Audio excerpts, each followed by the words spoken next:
wala ka na makikitang ganyan television. Pati yung typewriter.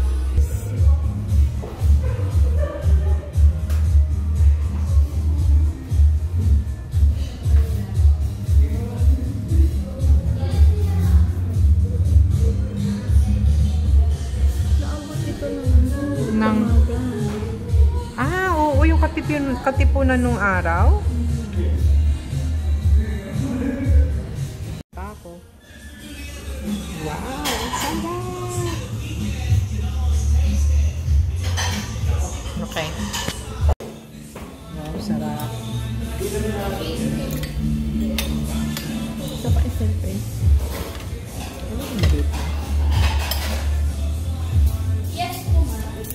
Isa pa pala meron sa paglalagyan.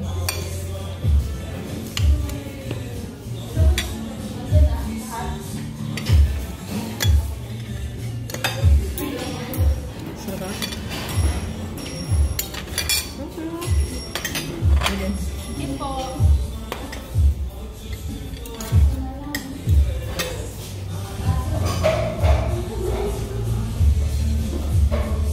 Siguro din man kasi naman din yung bibig ko rin kasi, di ba?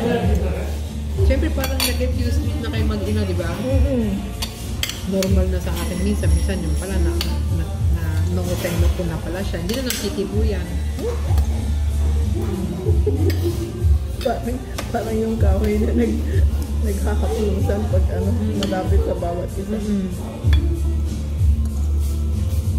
Sabi ko, minsan nahirapan ako pero sabi ni Jojo, yan, kontintiis pa.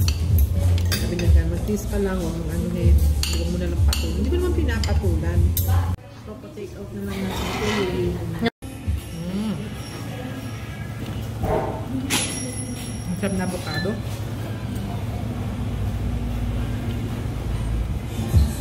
Sarap na avocado. Ang mahal na avocado. Ito natira guys, sa kinain namin ni Ate Mayed. Wow! Diba?